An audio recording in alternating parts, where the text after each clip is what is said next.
well done, Manu, and kudos to you for that. Uh, Gunjan, there's another part to this narrative about aspirations, right? While one aspiration is the value we add back to the mothership, the other aspiration, or I think opportunity, is the value we add to India, which I think a lot of GCCs frankly underestimate. It's, we are just here, we are operating for our, but I just feel this sector is doing so much for India. So, over to you as you talk about what you think are the opportunities out there. It'll be great if you can also talk a little bit about why India, it's not just why you care for India, but why India cares for this sector so much. Certainly. Thanks, Debjani. Before I go further, I just wanted to take a check if you can hear me well and if I'm audible. Thanks KSP and Debjani for setting the context, and it's a pleasure to get this opportunity to address my fellow colleagues from the GCC and other companies that represent Nasscom in our country. Going to the topic about captive. I mean, it's such a red flag that comes to my mind every time I hear that word, and that word is sometimes not just mentioned here, but also by many visitors who come to our country, and it has a very like deeply rooted colonial lineage, and the more we move away and establish our global competency centers with a sense of identity and a sense of purpose to what our collective talent is contributing to the success of the organization, the more equitable environment we will be able to provide to many individuals and thousands or hundreds of thousands of our countrymen who are contributing towards the strategic imperatives, as you called out, Debjani, for the organizations. In our firm, um, the identity for our offices stands as the deepest fintech hubs of Goldman Sachs. That we truly operate front to back across all of our businesses, and we have a materially important role in shaping up the strategic businesses of the firm that are digital led first. An example of that is transaction banking, a new business that we launched for the treasurers of the world, and providing the corporates first class treasury services operations with a digital led interface first. The same is the case with our new consumer bank, Marcus, where we don't have any branch offices, we don't have any ATMs, yet we now have over $100 billion of deposits from clients across UK and US because it's a digital led consumer business first. A significant portion of the product managers, a significant portion of the risk managers, the engineers, the people who are defining the business are anchored out of our offices both in Bangalore and in Hyderabad. But to your point about what is it that we contribute to India, and in many ways, the framing of the opportunity statement for our country in the macro of what the world is pivoting to in the next decade or so. Um, I took the liberty of putting a few slides to share with my fellow colleagues on what is the framing of that opportunity across the different sectors. Casey, if you don't mind just putting it up on the screen there.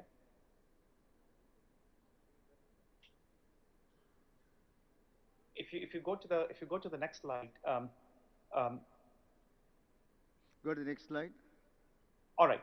Uh, because so much of the work that we collectively do, and NASSCOM, led by Devjani and our colleagues in KSV and others, is so much around digital and around internet.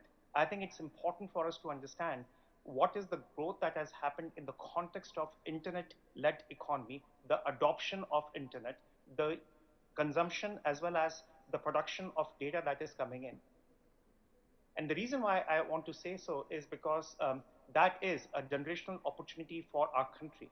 But how we keep our people, our companies, our business processes, and our mother companies secured in this widely distributed infrastructure and internet is going to be critical for the future success.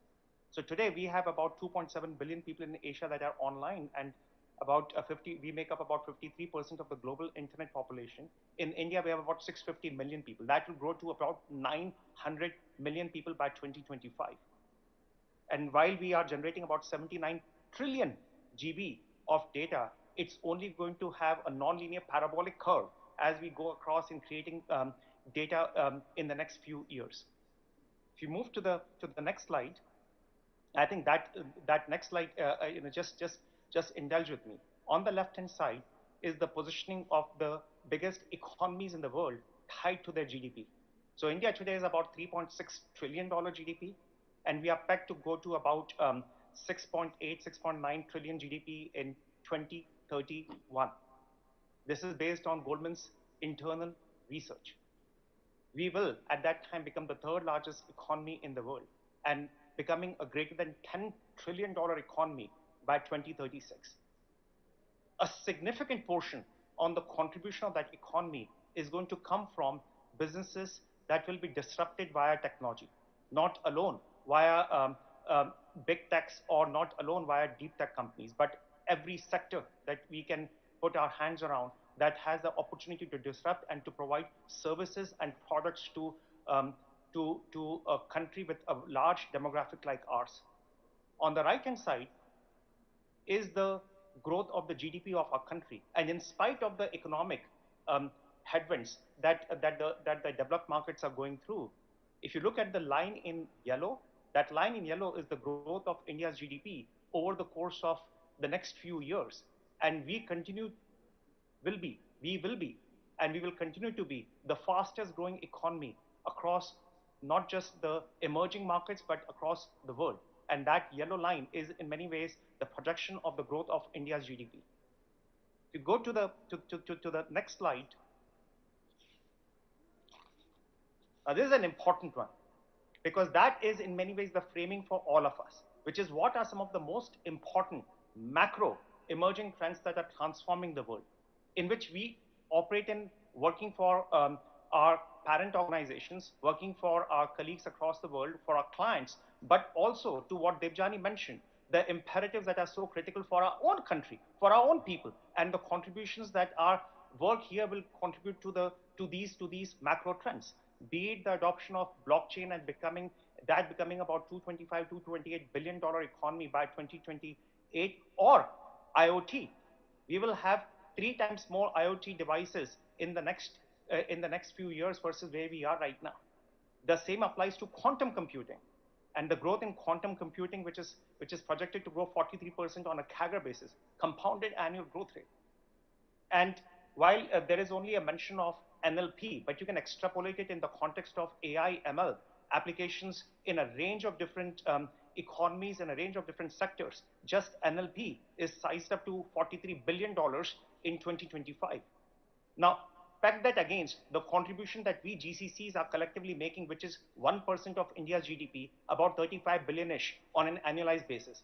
So the opportunity to lift the lid, the opportunity to lift the awareness of what we can collectively contribute to the economy, not just for the organizations that we work for, but in our collective contribution to our country with the talent that we have and with the awareness and the context in which you're operating in is massive. And if I may just close with one last slide, and that is, I think, a statement. If you just move to the next slide, KSV. This is in some ways our North Star. And our North Star is less to be measured in billions.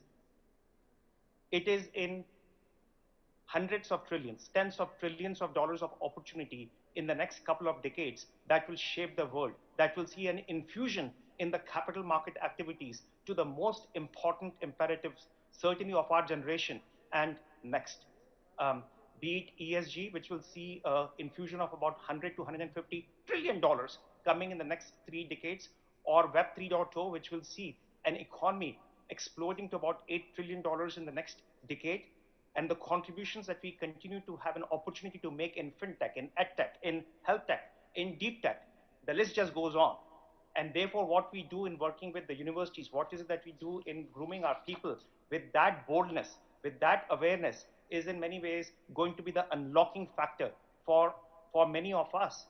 And in perhaps to conclude it, that's the bold vision that is in many ways needed in the seats that we are in to unlock that opportunity. I know I took a long answer to the question that you asked, Devjani, but the framing was essential to lift the lid on that thinking. Nice, Devjani, Gunjan. Yep, if I may, Manu. if I actually may add something to that last slide, and especially for our audience, that slide's coming from Goldman. I'm sitting here in an auto company because exactly those keywords are moving the auto industry as well, right? ESG is moving the auto industry. Health is Absolutely. moving the auto industry. Deep tech is moving the auto industry. And for all you know, in the audience, if you have people from any other space as well, they'd be probably toying with the same keyword. So there's actually a melting pot of technologies that India is providing, I think, which is another part of answer, if I may extend what Gunjan just mentioned. No, absolutely, and I think the lines are blurring between the auto industry and the health industry and the entertainment industry, and very soon we have to figure out new terminologies, frankly, because I think the silos are not going to work anymore. Given that we are pretty much creating solutions that provides end to end convenience and benefits to the user. Nobody wants to be left out. So, no, it's a fantastic journey, and both of you, thank you for sharing your perspectives. Kesri, I hope that answers your question in terms of what is the opportunity that we see in terms of both contributing to the charter of the mothership companies and also contributing to the India development story. Back to you, Kesri. Yeah, that is interesting. What we are now saying, Devjani, Kesri, we can't hear you. I'm saying we talked about the grand opportunity that is available outside. It will also be good to understand from each one of you what are some of the. We can't hear you, Kesri. Get a check done, please. Because I know you're going to be asking us questions, and it's going to be a problem if we can't hear. Okay, we are able to hear you. Perhaps you continue the conversation while we stitch the back end up here.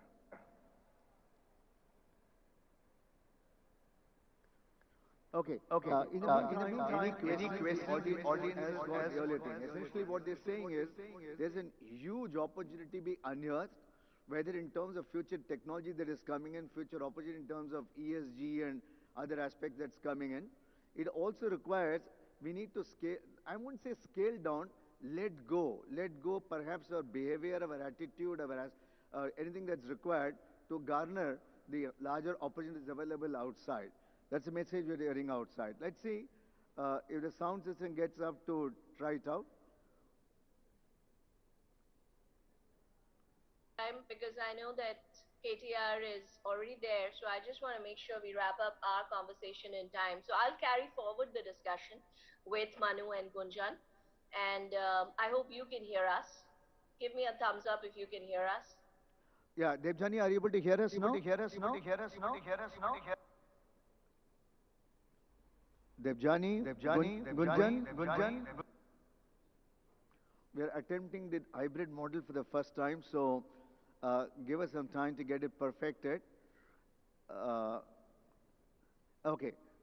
Devjani, the second question to ask is, for us to achieve that bigness of thing, what the leaders have put across, what are some of the adjustments, perhaps not incremental, exponential changes that is required of the GCCs in to achieve that goal that we have had? That will be the second theme for you to explore. Yep, thanks, Keshri. And in the interest of time, I'm just going to carry the conversation forward with Gunjan and Manu so that we don't get into this technical difficulties again, and then hand it back to you for the conclusion. What is it that needs to change, I guess? Manu and Gunjan, the more I think about it, the answer is just one thing in my mind, which is the leadership mindset of this sector, honestly. While we have seen tremendous evolution in the leadership mindset, but I still don't think we project ourselves in a way that is needed. If our CEOs are saying that this is not just the future of the company, but this is where our future leaders, global leaders, are going to come from, I'm not sure that we today as a community are giving that confidence and projecting that back. And I think that is the one thing that needs to change, but would love to hear more from you guys. And what do you think? Start with you, Manu. No, can't agree more on that leadership topic. Actually, we've been referring to that quite a lot, and we've been noticing, how leadership can make a difference. We call this topic as GCC narrative. I think the keyword narrative holds a lot of things. I mean, at the end, life's a story, business is story, and I think leaders have the task at GCCs to look for a North Star, kind of, kind of derive the purpose statement for their local enterprise, place that North Star firmly in the global agenda, and then simply try and follow it up, right? During the first part of my response, I said I do meet a lot of people who sadly want to leave the country, right? They've set up a GCC, it's not working. They come down to us, we have a big chat, and I literally give them, if you want to call it our magic formula, right? They come in from the same sector, sometimes from other sectors. Honestly, India has the same thing to offer to all of us. To Gunjan, to me, it's talent, it's the cost advantage, it's this young population, it's the passion, it's the deep technology, all of that. How you put together that story under your roof for your counterpart, for your headquarters, in your work culture, that is making the difference right now to an American company, to a British company, to a German company in this case, or a French story, whatever else that we want to see. And I think that is something that I certainly want as part of Nasscom ER&D, our leaders to actually go back and analyze a little bit.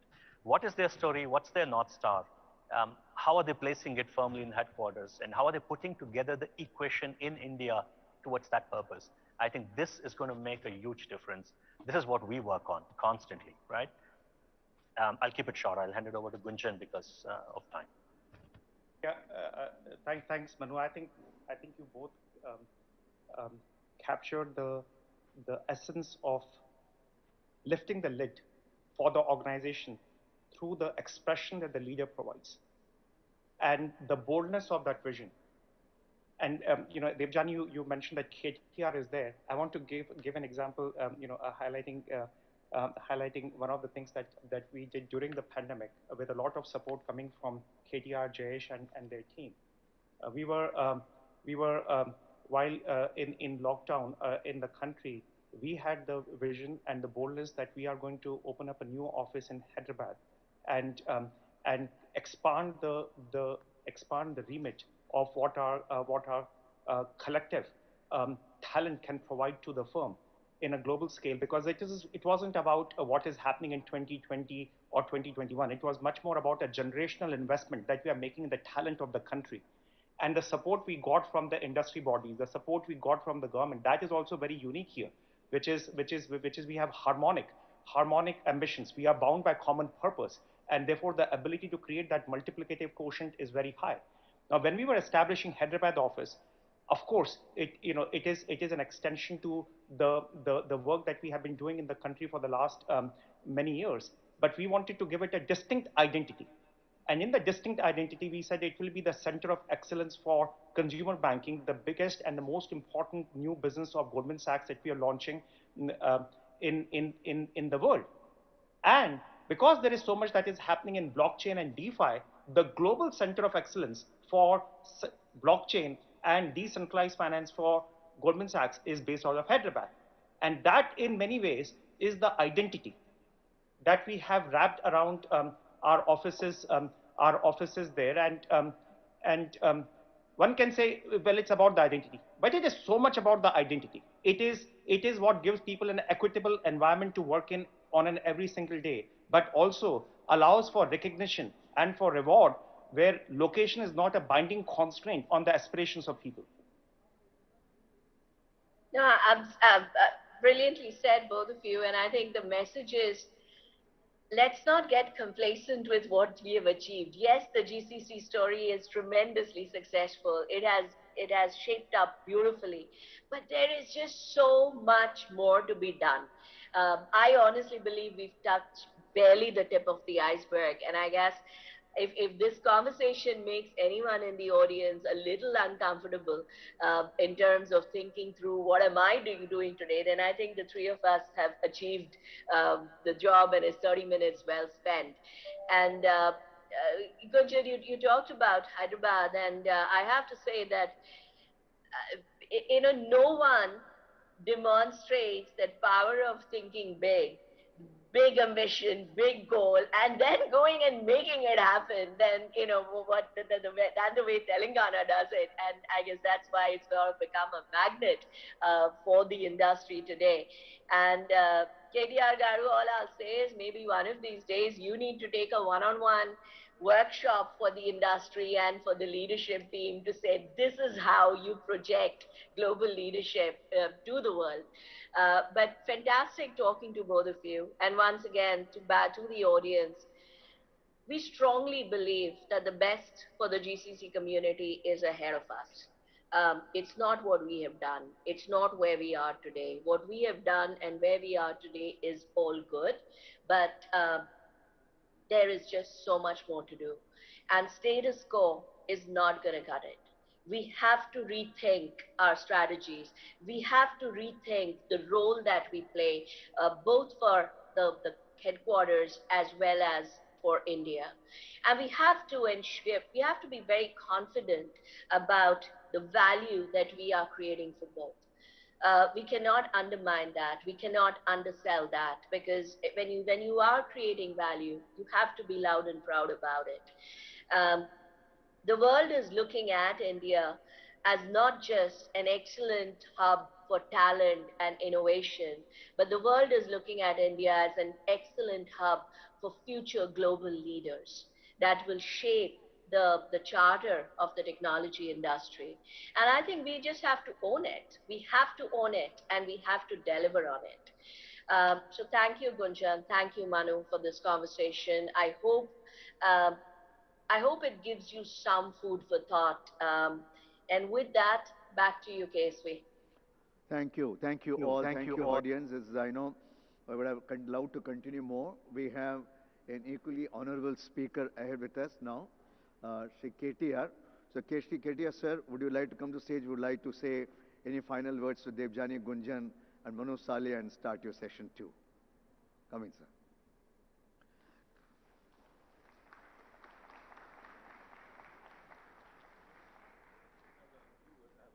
Lots of words. I was just telling KSV that I don't have a few words, I have a lot of words. So I think I have a fully loaded speech that I wanted to deliver. Thank you, KSV Garu. Thank you, Debjani. Thank you to the entire team of Nasscom. Thank you, Gunjan, for those kind words. Thank you, Manu. Thanks also to my Principal Secretary, Jayesh Ranjan Garu, and our Honorable MP from Chevilla, Sri Ranjit Reddy Garu. To all the delegates who are participating in this event of Nasscom's GCC Conclave, I welcome you all to Hyderabad. I hope you have a great day of deliberations and a great day of discussions. In the Indian landscape, I think there's more than 1,500 GCCs already, with more than 2,500 plus established centers across multiple metros in India. Out of these 1,500 GCCs, 150 plus have set up operations in 2020 and 2021 during the pandemic, in fact, the last 2 years. So nearly about 10% have actually come up in the last 2 years, and that goes to show you that while pandemic was raging, so was the growth of GCCs in India. 65% of the GCCs that are set up in India are headquartered in the Americas, specifically the US, followed by UK and European Union. The key levers of growth for the GCC market are, of course, availability of talent, I think, which is what India has in abundance, in the digital and emerging space, the innovation ecosystem, infrastructure and livability, which is, of course, something that every government in India is constantly working on. And most importantly, I think, able and stable governance, which does matter at the end of the day.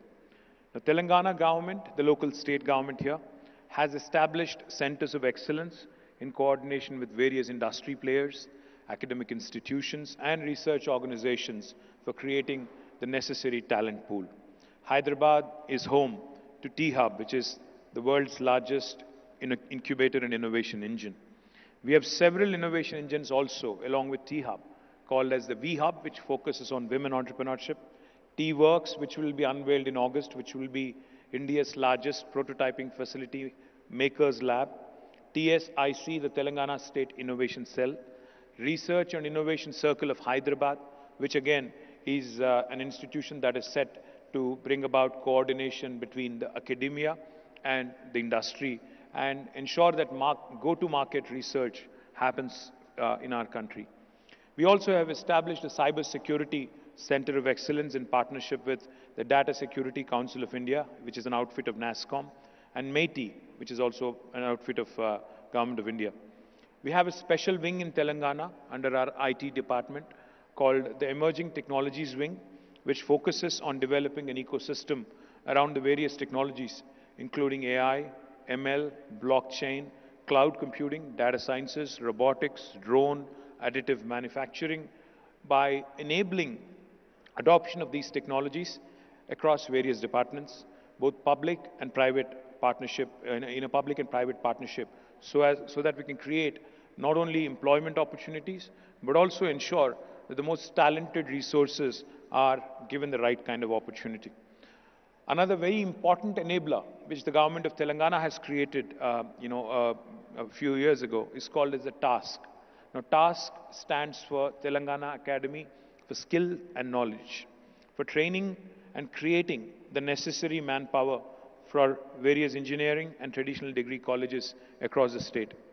Some of the most prominent GCCs in Hyderabad, Microsoft, Google, Amazon, Apple, Wells Fargo, Bank of America, HSBC, Franklin Templeton, Broadridge, ADP, JP Morgan, Novartis, Deloitte, the list goes on, it's quite a long list.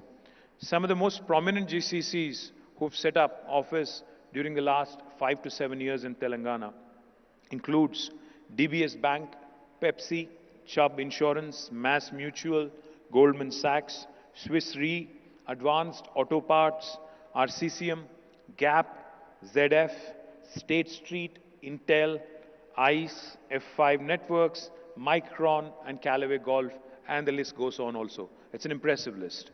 In fact, I have to share one thing with you quickly. If you look at the top 5 most valued tech companies of the world, all 5 of them, without an exception, have their largest campus outside of their headquarters.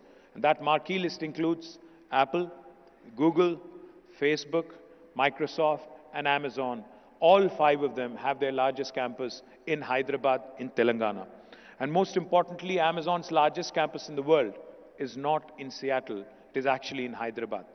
Let me also add Uber, Salesforce, Micron, Qualcomm, all of their second largest centers in the world are also in Hyderabad. Hyderabad's IT growth story is something that's extremely impressive. Last year, in the middle of the pandemic, when the national average IT export growth was about 17%, Hyderabad had clocked a 26% growth. In fact, out of the 450,000 jobs added last year in the IT sector, 150,000, which is 1/3, were in Hyderabad. Top 5, as I was pointing out, apart from the top 5, we have ZF, we also have Novartis, which has a large center in Hyderabad, which is again their second largest campus in the world. Let me quickly also tell you, for those of you who are interested in understanding why Hyderabad for a GCC, on the livability and infrastructure, there is an agency called as Mercer, which rates cities on a livability index across the world. They've rated Hyderabad as a city with the best quality of living among all Indian cities for 5 years in a row now, from 2015 until 2020. Of course, in the middle of the pandemic, they had suspended their ratings, but I do believe that had they done it, we would have still come out trumps. Our infrastructure certainly is better than most other cities in India. I do not wish to slam my competition in India, but I have to point out a few things. I love Delhi, but I think the smog there is a shocker. Chennai, I love Chennai as well, but the humidity there is a bit of a pain. Bangalore, can't say anything, but the traffic there is hugely, hugely disappointing. We all know that. Those of us who have traveled to Bangalore Once you get off the airport, you don't know when you're going to reach the office or when you're going to miss your flight. So that's a huge put off. And then, there's Bombay, which of course is prohibitively expensive. And of course, what's happening in politics there, I don't want to talk about it. So the only city that leaves you with a stable government and an able leader and with the best quality of infrastructure is Hyderabad. And more importantly, the government here is focused on building more and more infrastructure. Because if you think about it, the fact is, while what Mahatma Gandhi may have said about 75 years ago is still true, that India lives in its villages, India is actually run by its cities and towns. Because they are the economic engines that drive the growth of this nation. All the statistics that Gunjan was talking about, the third largest economy by 2031 and all that, that GDP and GSDP is actually going to come from our cities and towns, majority of that. The fact is, in the last 75 years, governments really have not paid a lot of attention to urban infrastructure. It is crumbling because we're not able to keep pace with the kind of rapid urbanization and suburbanization that has been happening. But we in Hyderabad have actually focused on improving urban infrastructure. Unlike other cities, we do not have any problems with respect to power or drinking water. We are not one of those cities where you'll have to ferry water, drinking water in railway tankers. We have provisioned and we have planned for drinking water needs till 2051. We have satiated our drinking water requirement and we continue to improve on that. We have ensured also that there are no disruptions with respect to power supply and we provide 24/7 quality power. More importantly, public transportation is also important. We've completed 70 kilometers of Hyderabad Metro and we are looking to expand it even further to make our public transportation even more robust.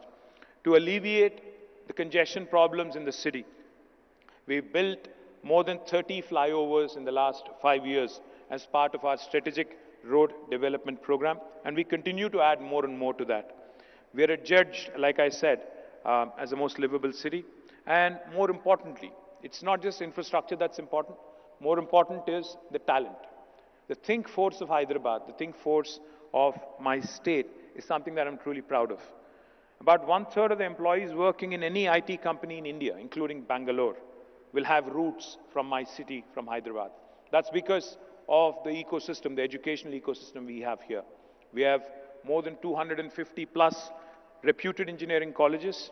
We have most certainly one of the best business schools in the country. I think the best business school in the country, Indian School of Business. And most employees, in fact, I keep saying this and I can't say it enough. Hyderabad is that place where the north of India meets the south of India. Hyderabad is that place where biology meets technology. Hyderabad is that place where data sciences marries life sciences. Hyderabad is that place where Mangoverse meets Metaverse. So, all in all, we have the ability to attract the best talent from across the country, irrespective of which part of India you are from. Kolkata, Mumbai, Delhi, Kanpur, Jabalpur, you will feel at home in Hyderabad because this is one city. This does not discriminate based on region, religion, language, etc. We are one of those cities which are truly a melting pot and we symbolize and we truly live up to that reputation.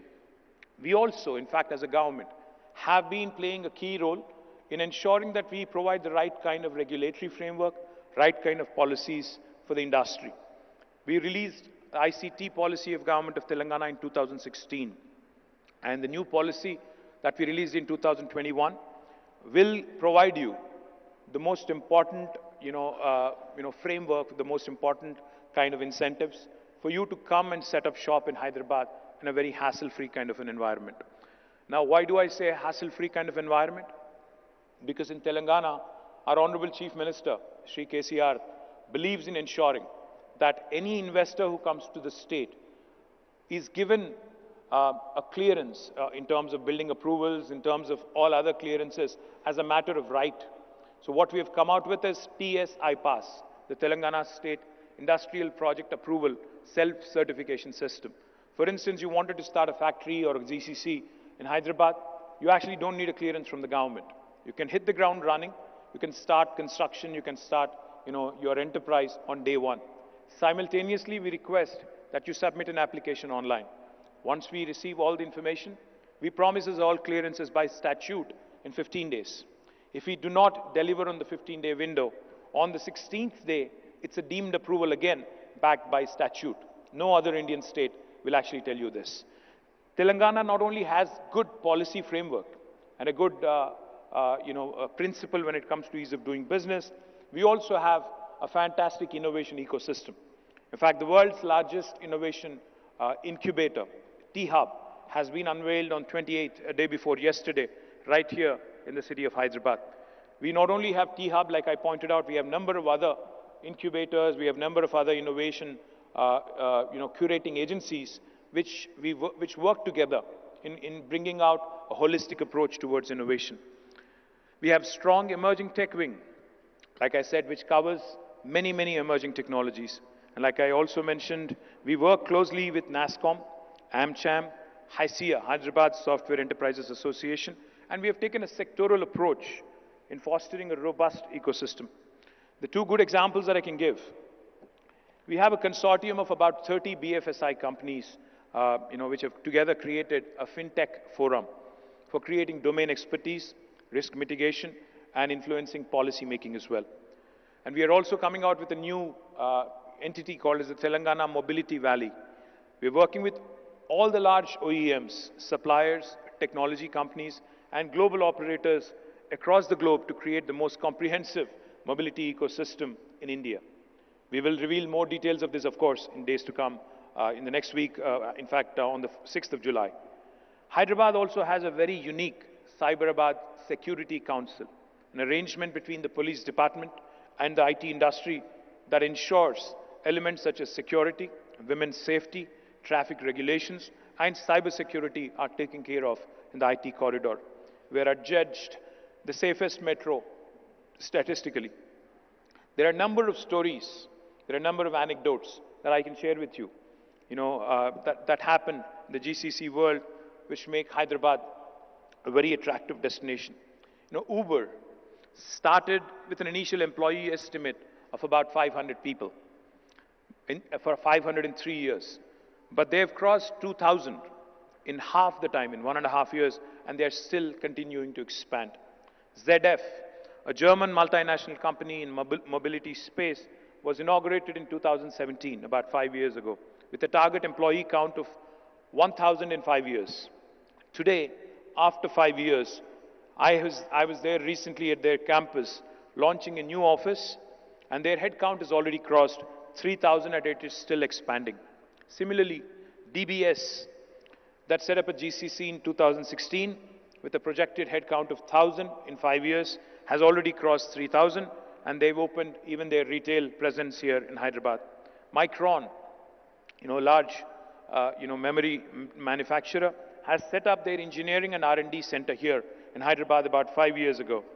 Now it has become their second largest campus outside of United States. The one thing I would add, of course, I can name more names, I can tell you more such experiences, but I think the point I would like all of you to urge, all of you to consider, I would urge you to consider, is, you have to see it to believe it. If you go around all the cities in India and then come to Hyderabad, I think you will understand that whatever I've just mentioned is actually an accurate depiction. We not only work, we not only look at you as potential investors, but we look at you as partners. In terms of, the reason why I say we look at you as partners is, if you need any policy advocacy that we have to take up, say with Government of India, in areas that are kind of vague, in areas where the clarity of policy is still not there, we will be happy to work with you, to walk with you, to ensure that more and more support that you require is given also from the government's side. For those of you who are already in Hyderabad, I request you to consider, growing further. For those of you who are not here, we would love to be a part of the growth story. And I will be remiss if I do not add that our biryani is something that people kill for and die for. And our social infra is equally good, comparable to the best in the country and possibly one of the best in the world as well. Our airport consistently gets rated among the top airports in the world. And I have to tell you this, and we focus on governance. We are a government that believes that economics should take center stage. Politics should only happen around election time. 6 months. बाकी 4.5 साल economic opportunities पे, employment पे ध्यान देने वाली सरकार, employment opportunities पे गौर करने वाली सरकार, एम्प्लॉयमेंट अपॉर्चुनिटीज पे फोकस करने वाली गवर्नमेंट हिंदुस्तान को चाहिए और तेलंगाना ऐसी गवर्नमेंट है. तो I welcome you all to Hyderabad and I look forward to working closely with many of you if you need a one-on-one conversation. My principal secretary is also here. So thank you very much. Jai Hind, Jai Telangana. Sir, I'd like to request you to please stay back on stage. I'd like to request KSV from Nasscom to present a small token of our appreciation to you, sir. Ladies and gentlemen, please give him a big round of applause once again. Shri K.T. Ramarao, Minister for Municipal Administration and Urban Development, Industries and Commerce and Information Technology of Telangana.